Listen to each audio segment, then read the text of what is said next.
ومن أحسن قولا ممن دعا إلى الله. For example, you look at the universe, you look at your body. Do you think all of this just came out of nowhere? Just a conversation, relax. What do you think, right? Like, what is your belief? It's not like a test or something, right? Not gonna grade you on it. But think about it, like I have this phone, right? If I told you that nobody made this phone, not Apple, not Samsung, not Nokia, nobody made this phone. Out of billions of years, grains of sand just came together and made this phone as it is, right? Like when I look at it, it opens, unlocks, right? But nobody programmed that function. It just, over billions of years, through natural selection and random mutation, it became, right? And this camera right here, this came out of nowhere. And it just developed, right?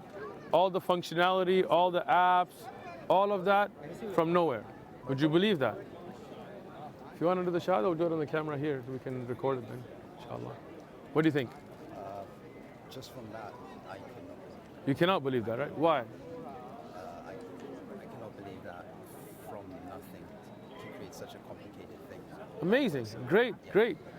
What's more complicated, you, your eyes, your mind, your brain, your ears, your mouth, your lungs, your kidney, the functions in your body, or this phone? Taking everything into account, probably us. Probably us, right? I would agree, right? So, mashallah. Khalas, if you give me 1 minute, then inshallah. What's your name? Oliver, mashallah. You know about Islam? Your brothers talked to you already? Yeah. So you believe there is none except one Allah to be worshipped? You believe that the Prophet Muhammad is his messenger? Yeah. You have the Quran, you've talked to the brothers, you have any questions? No. Allahu Akbar. Oliver, you're becoming Muslim. MashaAllah, this is the greatest day of your life. To Islam, yeah? We all family, yeah? Yeah. Yeah, we have every Saturday program, so we invite you, yeah? We have, snack food, and we teach people about Islam and basics. So the brothers will give you details. You take your number, inshallah, and we add you, to the... Yes, that's good. MashaAllah.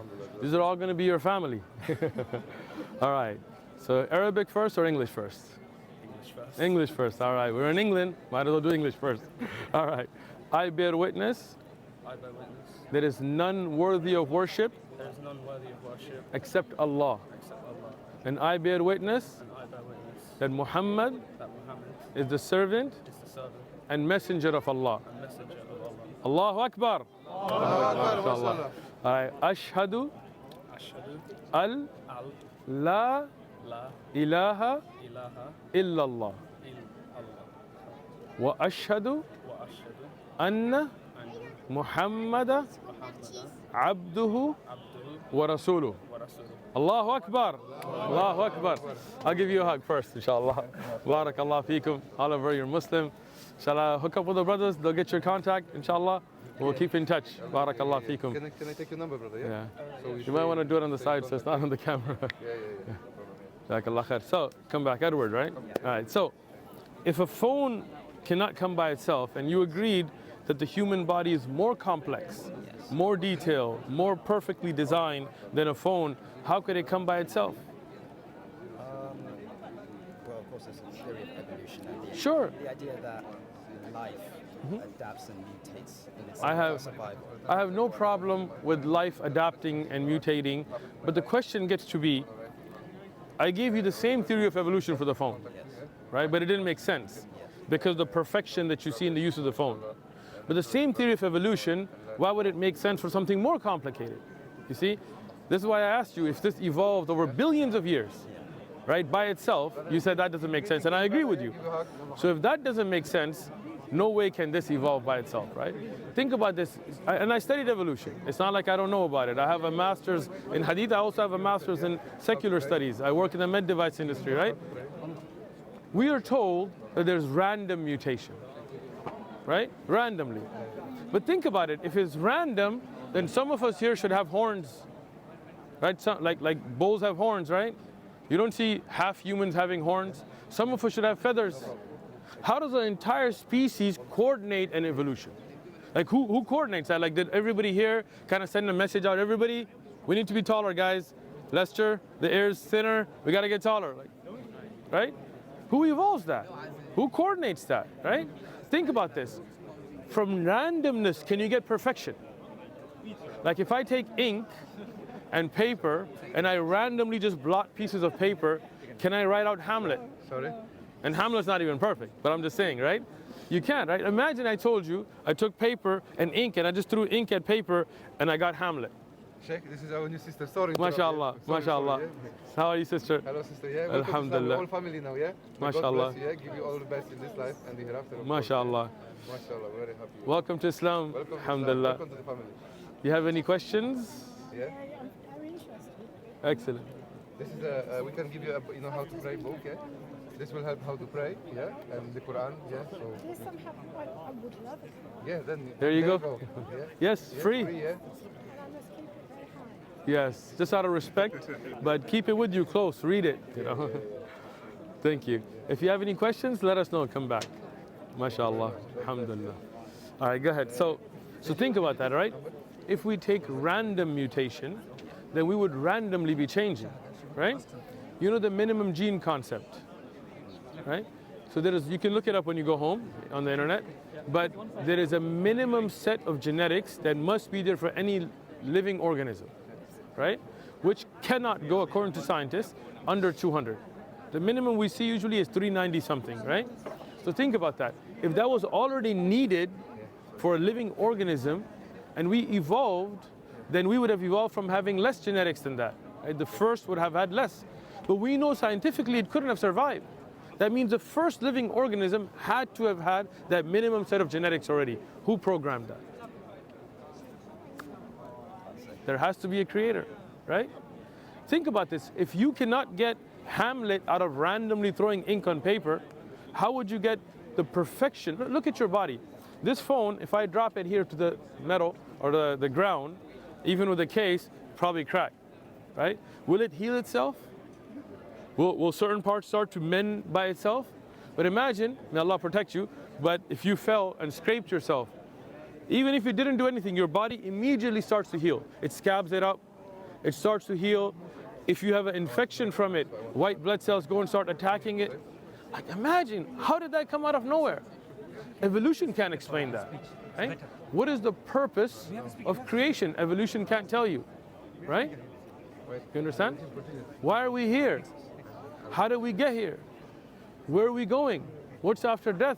Evolution doesn't answer any of that. It's just a theory. It's not even a fact. Darwin's ideology of evolution has been rebuked and rebutted by many evolutionists today. A lot of what he thought was wrong. So these are guesses. These are theories. Till today, there is no scientific evidence that can be proven in a controlled clinical trial for interspecies evolution, right? When they talk about evolving birds with different colors or longer beaks, well, they're still birds. It's not like now they're no longer birds, right? So these are things you have to think through, because knowing the Creator, knowing the purpose of your creation, knowing truth from falsehood can lead a person to hell or heaven, everlasting bliss or torture. So it's not something to play with, right? Let me give you an idea. A great creator who's not created himself, he's always been there and will always be there and knows everything and sees everything and created this universe, created the stars, created the suns, created us in that perfection that we have, evolved us to our environments, gave us the tools needed to get to what we need to eat and drink, right? So if an animal needs a longer neck, it is that Allah that helps that whole species grow. If an animal needs feathers, then it says that Allah that designed for them to have feathers, right? That Allah that designs your heart that beats without you even thinking about it. That Allah that made a pancreas that gives you insulin in perfect measure to the glucose that you need to break down, who designed all that. And He gave us a guidance, the Quran. You have the Quran? And here, inshallah, I'm going to give this to you as a gift. It's free for you, right? The words of that Allah translated into a language you speak so you can know what the purpose of your life is, right? What do you think about that message? Does it make sense? If you got like mad questions, I beg you ask me. Ask your mad And questions. the terrorist questions. Now go ahead. So what do you think about the message I gave you? I think it's a lot. It is, but does it make sense? It's a lot. I can see Yeah. You can see it, good. You can see it making sense. Relax. There's no pressure on you. You don't have to do a PhD in Islamic studies or something. But just think about this. One God, no kids, no roommates, no power sharing, no it's my turn and your turn to run the universe kind of stuff, no 3-in-1s and 2-in-1s, ice cream flavors and all that. Just one great creator that created us with a purpose. Does that make sense? Yes? If it doesn't, tell me no, it's okay. But I think it makes sense. You think it makes sense? I can see it makes sense, but it's still a lot. It is a lot, but take it step by step, right? The fact that there is an amazing system in your body, your heart that pumps, your liver, your kidney, does it make sense that somebody would have designed that? No?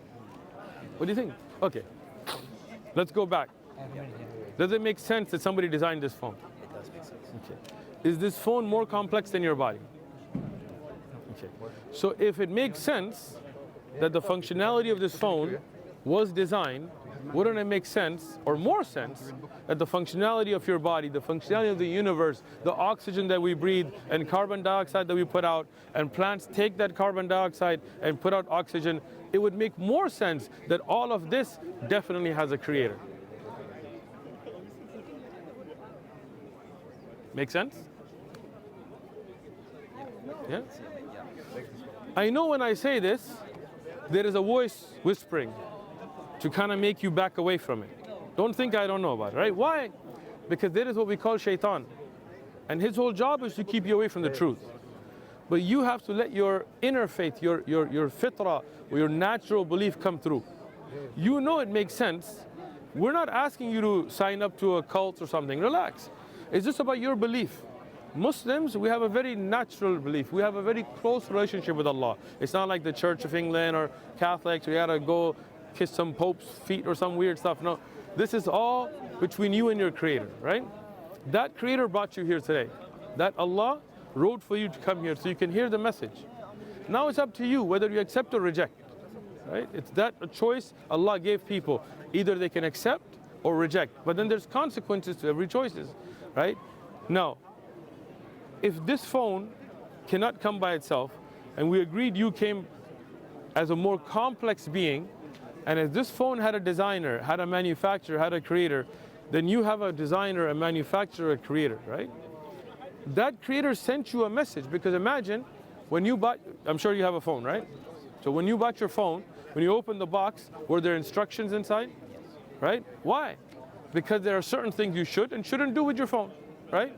Like if I want to bake an egg and I want to put this on my oven and throw an egg on top, what's going to happen to my phone? I'm not going to have it anymore.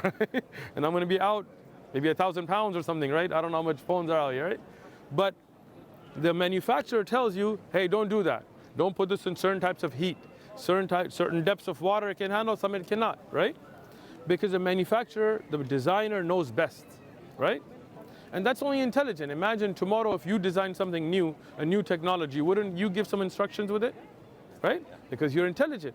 But our Creator is more intelligent than us. He's the most intelligent. He's the most knowing because He created us, right? So that Creator is not going to leave you without guidance. And that guidance is going to come. Just like the Prophet Jesus, he brought a message to his people, not to worship idols, not to worship graven images, to worship none but one Lord, right? Just like that, before him, the Prophet Moses, peace and blessings be upon all the prophets, he brought a message to the people of Israel, don't worship golden cows, don't worship people, don't worship idols, worship the one God, right? Abraham, same message. Ishmael, same message. Go back, all the way back to Noah, to Adam, same message. From that time till the time of the Prophet Muhammad, peace and blessings be upon all the prophets, they all brought one message. Worship the one true Creator, the one true Lord. Don't worship idols, don't worship people, don't worship prophets. Worship none but that one Lord and follow the Prophet of your time, right? Does that make sense? Imagine, what phone do you have right now? What kind of phone do you have? Android. Android? 6. Okay, so it's a 6, right? Imagine if you have the instructions from the first or second one. Would that work with the 6th? No, because the 6th has new technologies, there are updates, right? There are things that have changed. So you always want to go with the latest and greatest, right? So now the messages that came over time came to the true prophets. But when people would hide messages and when they would write things themselves and attribute it to God, then Allah brought the last final message. Wouldn't it make sense to follow the final one? Yes? All this makes sense to you, right? It fits, right? I know it's a lot to take in, relax. But if it makes sense to you, if you see it to be more common sense, you could say, than to think that a phone came by itself or a human came by itself or the universe came by itself, then what would hold you back from accepting such a beautiful message? Nothing? Good. You're on your way to the truth, right? Is there any question you have about Islam that would make you hesitant to be a Muslim? Not that I can think of right now. Don't be shy, relax. We don't get offended, I right? think one of the conversations that we've got, I don't think I had it right. I didn't have enough knowledge in it to kind of fully explain what our stance is, but with the LGBTQ kind of like Sure. that sort of stance of what we kind of deem as haram and what we deem as No problem. Yeah, I think that's one of the conversations. Do you have a question about that? I can answer it, no problem.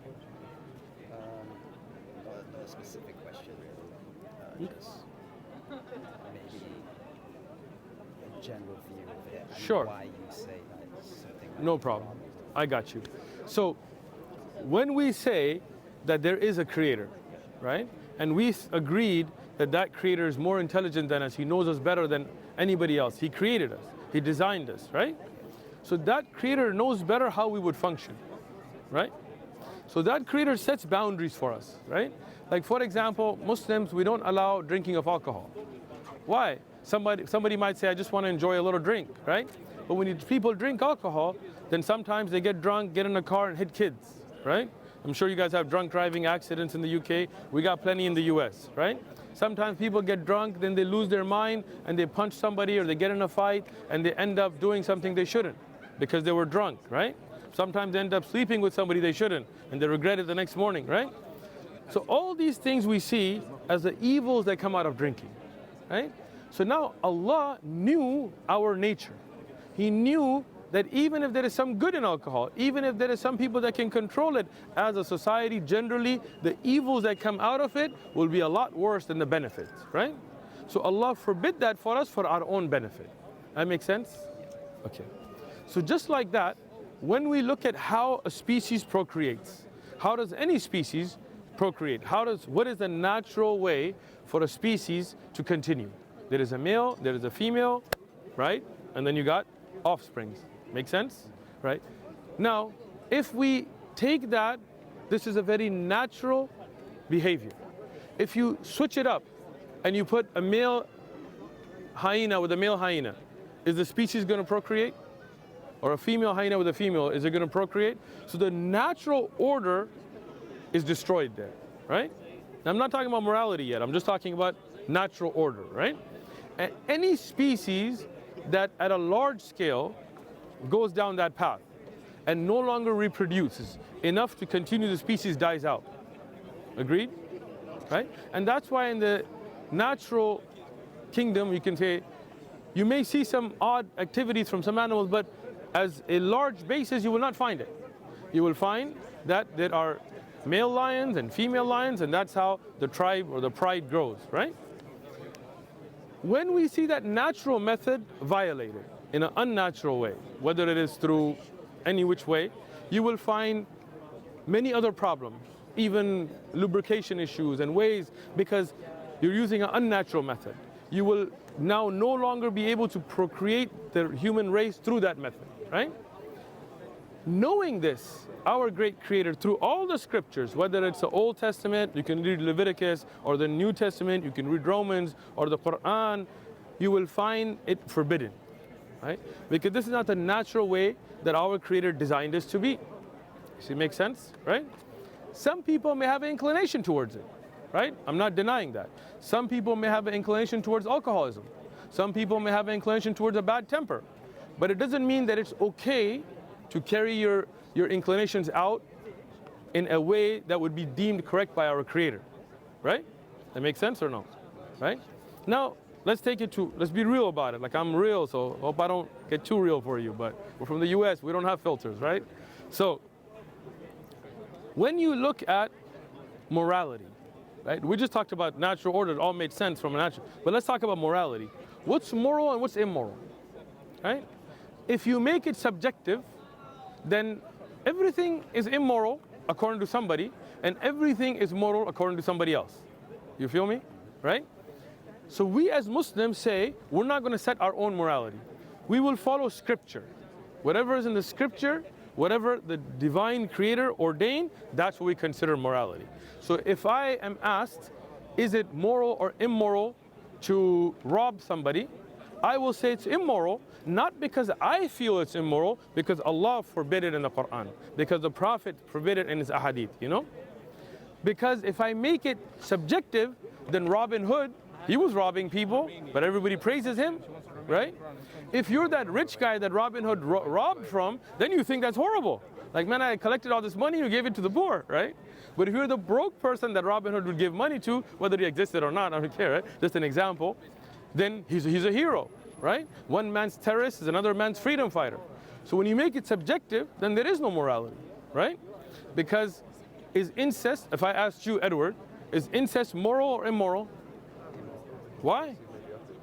Love is love. Why you want to judge people? There's no harm. But you said it's immoral. Why are you being judgmental? You see? In that way, if we leave morality to people, then there is no morality. So we follow the scripture. And in every scripture, not just the Quran, in every scripture, including the New Testament, including the Old Testament, including what was revealed to Ibrahim and others before that, homosexuality was forbidden, it was sinful. So we think it to be sinful. Make sense? That's it. So now, this natural method of worship, this natural method of living, wouldn't you think that's the best for humanity? Coming straight from the creator of humanity? Right? Look at what you hold in your hand, the Quran. The one who was revealed to, you know the name Prophet Muhammad? Peace and blessings be upon him. You heard the name before? Yes. Good. Yeah, you live in the UK, you heard it, right? Sometimes we meet people that have never heard of it, you know. But the Prophet Muhammad, peace and blessings be upon him, there's a book about him. Oh, this is in Spanish, I think. Yeah? Do you have one of these in English? Or no, this one in Spanish. Spanish, okay, good. This is perfect. There's a small book for you as well. It's a gift. This man could not read or write. Right? He was a man known for his honesty and his uprightness even before Islam, before the Prophet was given the message, right? So imagine a man who's known for truthfulness, for honesty, for uprightness, and he can't read or write. He never wrote a poem. He never wrote a book. He never wrote a line. He couldn't read a line, right? How could something be revealed to him if it wasn't from revelation? How could he come up with something that till today, look at us sitting in the UK, in Leicester, and we're passing it out, and we're reading it, and we're benefiting from, right? How could he come up with it, right? Even when they had the treaty of Hudaybiyah, was a peace treaty, when his name was written a certain way that people objected to, he couldn't read where it is. He asked the people, where is it? So we can change it. So how could he write this? Would that make sense? Would that be possible? Like, imagine, do you speak English? What other languages do you speak? Just English, man. You guys are like Americans, man, just one language, huh? All right, so I speak a few languages, right? Let's say you don't speak Pashto, right? Can you speak Pashto? Good, okay. If you did, you would throw me off. You're like, where'd you learn Pashto, bro, right? Now, if I teach you just how to speak in Pashto, like me and you just have conversations, but you can't read Pashto, you can't write Pashto, and then you come to me with a book, and you say, I wrote this in Pashto, and it is so eloquent that none of our Pashto historians or linguists or poets could match it. Would that be believable? No way. You couldn't write that, because if you can't even read and write Pashto, how are you going to come with something like, we got poets, we got babas, right? So when the Prophet Muhammad was revealed the Quran, it challenged, when you read the Quran, you'll see it challenged all the Arabs. The best of them, the best poets out of them, it said, bring a book like it. They all tried, they couldn't do it. The Quraysh, the people of the Prophet's tribe, they went to other people in different areas in Taif, and they said, come on guys, write something to refute this. They couldn't do it. The Quran says, bring a chapter like it. They couldn't do it. Bring 10 verses like it. They couldn't do it. So how, until today, nobody's been able to. The challenge stands 14 and a half centuries. So how can a man who can't read or write come up with something like that? Don't know, right? Imagine when we study Arabic grammar. I studied Arabic grammar. When we want to know the final ruling of Arabic grammar, we go to the Quran. We go back to the Quran to know the grammar, to know the differences that are acceptable in grammar and all of that, right? How could a man that can't read or write such a book till today for the grammar of that language we go back to it, right? Can you split the moon or the sun? We have the sun out right now. If I tell you, Edward, split the sun in half, bring it back together, could you do it? No. The Prophet Muhammad, peace be upon him, he asked the Quraysh, what do you want? They said, show us a sign. So what do you want? He said, split the moon. He asked Allah, Allah split the moon. It's in the Quran, it's in Hadith, but there is historic evidence that I'm going to give you today, right? That people who were there standing, they saw it. The companions of the Prophet Muhammad saw it. The enemies of the Prophet Muhammad saw it.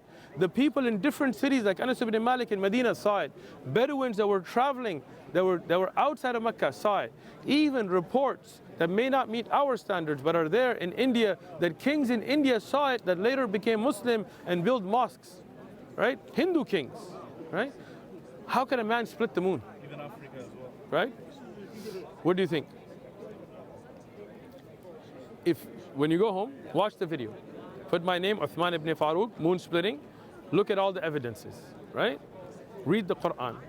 But those are all things for you to grow, for you to learn, for you to then convey to other people about Islam, because you will be, inshallah, a da'i. You will be also calling towards the truth. But for yourself, from what I have mentioned, does it make sense? Anything that didn't make sense? So what's holding you back from being a Muslim? You ready? I think it's time. How much time would it take? Right? Think about that. If I see the truth, right? And I say, I'm not ready, right? When would a person be ready, right? Because there's always more research. There's always more needed. There's always more growth that a person will have in knowledge. But do you see the belief that there is one great creator that sent us this beautiful book, miraculous book, to give us guidance as something that makes sense? You can see it, that makes sense. It does make sense, right? And that great creator would send us guides, like prophets, as we mentioned about the Prophet Jesus and Muhammad, peace be upon both of them, with signs, miracles that they are prophets. Does that make sense? Right? And then those prophets would bring us that guidance, how to live, what's good, what's bad, what to do, what not to do, like a user manual, right? Make sense? So khalas, you have the Muslim belief. That's how Muslims are. We believe in Allah, and as Allah has described himself, we believe in the Prophet, Muhammad, peace and blessings be upon him. We strive to live our life by divine guidance. We all make mistakes. We all have shortcomings and sins. But we ask for Allah's mercy, right? What do you think? You ready? Why not? All right, take your time. No rush on you. But don't let the devil procrastinate you, right? Think about it. Why am I here? What's the purpose of my life? Am I just here to eat and drink and sleep? And what's the difference between us and animals? Where is the higher purpose, right? Think about how would we know right from wrong if we don't have divine guidance, right? Think about what happens after death. If death is the end and there's nothing after it, then what's the point of life? It's just how old are you? You don't mind me asking? You're young, man, 21. Whew. I'm older than you. Not going to say how much older, but right? But you might be able to double it, right? 21 years of your life, like this is gone. If you think back to when you were in, what do you guys call them? You don't have kindergarten. What do you? Kindergarten, same thing. All right. Nursery, you plants or something. All right. So if you think back to nursery school, right? From that till now, 21, how fast did things go? Good times and bad times, what do they matter to you today? Right? It's just memories. If that's all life is, then you will get to your death, however old you may be. You could be 100, 200 years old, and life will just be a memory. Right? Good or bad doesn't matter anymore. Right and wrong doesn't matter. Lived a good life or bad life, you were a murderer, rapist, or a great humanitarian, what would it matter? And that's why we as Muslims believe in a hereafter, a life after death, a never-ending life, right? Think about it, this life isn't your first life. You know, when you were before this, you were in the womb of your mother, right? You weren't like born out of the air, were you? Right? In that life, everything was different. Right? You didn't breathe air like you do here. Right? You had liquid going into your lungs. Right? Today, if I put liquid in your lungs, you die from it. In that life is different. And that life, you didn't meet people. You weren't going around. You weren't like, how you doing? Right? You were just there. You didn't eat with your mouth. You had a tube connected to your navel that would feed you. Right? Totally different life. 9 months about, you die from that life. That life is now over. Everything changes. Your lifespan, there's not a 9-month life, you know? Your lifespan changes. How you interact changes. How you eat and sleep change. You will be speaking to people now. You will be going a different life. And this life isn't it. You will die from this life, you go into the grave. And life with the grave called barzakh. Yeah? And we'll teach you all this later, don't worry. Okay? Then after that life, you get another life, which is the akhirah, the hereafter, where you will be raised on the day of judgment. And you will be questioned. That's why right and wrong always matters. Even if somebody gets away with mass murder in this world, Allah will hold them accountable in the hereafter. Right? You never get away with. Doesn't that make sense? Right? Doesn't that lead a person to live a moral life? So that on the day of judgment you will be judged, and then it will be either in heaven forever or the other place that you don't want to go to. Right? So knowing all this, when you know the truth, don't procrastinate it. Accept the truth. And then slowly, all these brothers here are going to be your brothers. They will answer your questions. They will help you grow. They will explain the Quran. They will help you in every way that they can. They're your brothers, right? But when you know the truth, you should accept it. You ready? Come on, let's do it. No? Okay, take your time. Think about it, but keep up with the brothers, come back. All right, nice talking to you. Have a good one. Hayyakumullah, jazakallah khair. Back and there's nothing. Right. I want to know, just a quick question, if there's an answer in Islam. Yes. You go back, you get to the Creator Allah. Yes. Where did he come from? How did he become? Excellent question. So, before I explain, let me give you an example so we can help. Have you seen puppets? Yes. Like they have strings, right? So when you see a puppet with strings and it moves, you know there's a puppeteer. Yeah. Why? Because you see the strings. If you go to the puppeteer and you go, where are the strings? There's no strings, right? Because that's the puppeteer, right? So just to understand, we know there is a creator because we didn't create ourselves and we got to be here and we got the perfection we talked about. Allah has always been there. He is the one that always been there. He was never created. There was no beginning for Allah. And He will always be there, right? And that is the greatness of the creator. Our knowledge is limited. Like, you know, some things I know, you may not know, a lot that you know that I don't know, but Allah knows everything. Right? Our everything, we have a beginning, Allah has no beginning. We have an end, we die, Allah has no end. We see something and we can't see past it, but Allah sees everything. We hear something and some things we can't hear, but Allah hears everything. So Allah tells us in the Quran that Allah has always been there and will always be there.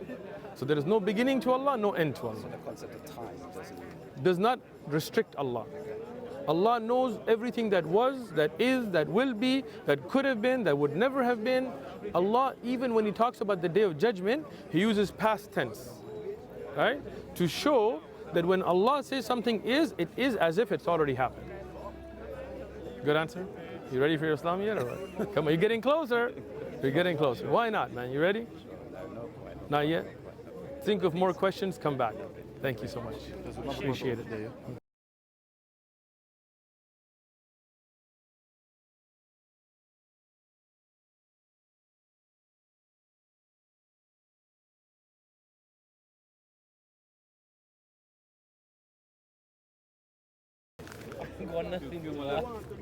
I mean, relax. This is our brother, you're our friend, we're all together, right?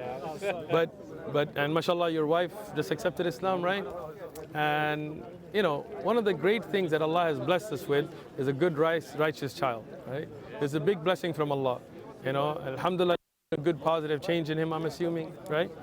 So why not ask, what is that religion, you know? Like, I'm sure you already know about Islam, right? A little bit? From him, good. Gotcha. So what do you know about Islam? Just a little bit. You know we believe there's one God. there's one God, yeah. What do you think about that? Yeah, I believe that also. That Good, good. What's your name? Louis. Luis. My name is Uthman, right? So you believe and we believe and your son believes there's one God, right? Yeah, there's only one, yeah. Excellent. Do you believe God has children, wives, girlfriends, moms, roommates? I don't know. I don't think so. Like, what do you think? I don't think so. You don't think so, right? Like, those relationships are human relationships, right? Like getting married, having kids, You divorcing. must be lonely not having them. Yeah, but if the creator doesn't have a need, right? Then loneliness doesn't matter to a creator, right? Because we are lonely because humans have the deficiency of needing people. But God is perfect, so he's never lonely. He's never tired. He's never sleepy, you know? Those are for us. He never gets depressed. He never has any need for anybody. Does that make sense? Yeah. Okay. So there's only one God, and that God created us, and that God loves us, and he sent us with guidance, right? For example, if you make a new, well, what do you do professionally? Warehouse operative. Okay. So if in your thing, if you developed a new technology, okay? A new technology that has never been seen anywhere, okay? Then would you just take it and give it to people and say use it any way you want? Or as an operator, you would say, look, there's some things that if you use it wrong, it'll be dangerous for you, right? Make sense? So God being more intelligent than us, greater than us, our creator, when he created us, wouldn't he give us some guidance? Does that make sense? Yeah. Okay, good. So those instructions, those guidance would be sent with people that would bring that message to us, right? It's not just going to fall off the sky and sit in a corner, right? Somebody's going to come and tell you, look, God has sent me with this revelation. And then you might be like, hey, how do I know God sent you? Then they'll have miracles to show you. Now look, I couldn't do this. This is supernatural. This shows you that it's not me. And here is the message. Don't worship me, worship that one God. Make sense? Make sense? Okay. So that means that one God sent us guidance, sent us messengers, and you believe in that as I believe in that, right? Good? Yeah, it's It makes sense or not? Yeah, yes, it makes sense. I just don't practice it. I don't mind you practicing or not practicing. I just want to know your It's just belief. A personal choice of mine. Okay. Not Look, practicing it. listen, Luis. You see all these Muslims here? Yeah. Every one of them has their own shortcomings. Yeah. They practice some things, they don't practice certain things. I have shortcomings. I'm sitting in front of you, right? That's not the point. All I want to know is what's in here. Do you believe here there is only one God, sincerely? Yeah, I believe that there's only one. Yeah. And do you believe that one God gave us guidance and prophets and messages? Yes. You're Muslim, right? I didn't ask about your practice. I didn't ask if you pray at nights and give millions of dollars in sadaqah. Practice comes later, belief comes first. Okay. But if you have that belief, you're Muslim. That is the Muslim belief. Ashhadu an la ilaha illallah. I bear witness there is none worthy of worship except Allah. And ashhadu Muhammadan abduhu wa rasuluh. I bear witness that Muhammad is the servant and messenger of Allah. That's a Muslim. Now past that, your son, mashallah, I don't know him personally, but I see him to be a good practicing Muslim. He might do a lot of good things that I don't do. And I ask Allah to make me a better Muslim, right? I see him practicing more than some born Muslims. He's better than born Muslims. And today when you become Muslim, you'll be better than born Muslim because your sins of the past are cleaned out, right? So think about that, right? If you have that belief sincerely, and I know you're sincere, you're honest about it, you're already Muslim in your heart because that's what it is. Now, you have a son, you have a community, they will help you, right? If there are things that your Creator have ordained for you, don't you think they'll be good for you? Yes. Right? And there are things that your Creator, like for example, you're his father, right? How old are you? 20, 22. Luis, when he was 15, 16, 14, he might have, and I don't know you well enough, he might have wanted to do some things that are bad for him. And you as a father might have told him, look, what's your name? Eunice. Right? What was your name before Islam? Simon. You might have been like, Simon, don't do this. Because these knives hurt, you know. These kids aren't playing out here, right? Now Simon at that time might not have understood that. He might have been like, look, I'll give you an example, funny example. When I was young, I wanted to ride a motorbike. You know, a motorcycle? I was like, I want to be on a motorbike. My mother told me, do whatever, you're not riding a motorbike. It's like, why not a motorbike? I want to ride a motorbike. All my friends got motorbikes. I want to get a motorbike. My mom said, no, no motorbikes, right? At that time, it didn't make sense. Like, all these guys are riding, no, none of them are dead. Why can't I ride a motorbike? My mom said, no. I said, okay. Later on, I had friends that had accidents. The motorbike fell on them, spinned on them, took off their face, took off their body, broke their bones. I found people that died that I knew in motorbike accidents. Then I made dua for my mother. I said, Ya Allah, what a great mother. She stopped me from it, right? Like that, maybe we want to drink, we want to party, we want to do drugs, we want to have orgies, whatever else the kuffar in this world want to do, right? I'm being real with you, right? I'm going to keep it real, right? But when Allah made something haram for us, we should know that it's not good for us, right? I may not want to wake up early morning and pray, but I know that's best for me because my Creator ordained it for me, right? Now, when you become a Muslim, we don't expect that tomorrow you're going to be ahead of Yunus, right? Huh? Yunus, yeah. See, I'm not saying tomorrow you're going to be better than him, right? You might be, I don't know, right? But slowly, slowly you can learn. Slowly, slowly you can practice chunk by chunk, piece by piece, right? From the book, yeah. From the book, from your son, from your wife now. But if you have that belief, which you said you do, and I believe you do, that there is only one God, and that Prophet Muhammad is a messenger, these are the guides, you're Muslim. Give me a hug. Come here, man. We got this. All right, let's do this officially. English or Arabic? English. I bear witness. I bear witness. There is none worthy of worship. There is none. There is none worthy of worship. Except one Allah. Except one Allah. And I bear witness. And I bear witness. That Muhammad is the servant. Is the servant. And messenger of Allah. And the messenger of Allah. Allahu Akbar. Allahu Akbar. Arabic now. I'm going to do it slowly. Just repeat after me, okay? Ashhadu al la ilaha illallah. Wa ashhadu anna Muhammada abduhu wa rasuluh. Allahu Akbar. Allahu Akbar. Allahu Akbar. Allahu Akbar. Allahu Akbar. Tayyib. Now you're a Muslim, right? Look, no pressure. Your son is here. Other people are here. He has friends. Slowly, slowly they will teach you. If you have questions, you come to them. You want to learn how to pray, we have videos. They will teach you. Slowly, slowly you will do it, okay? Good to see you, Brother Luis. Thank you. Hayyakum Allah. I think there was a philosopher.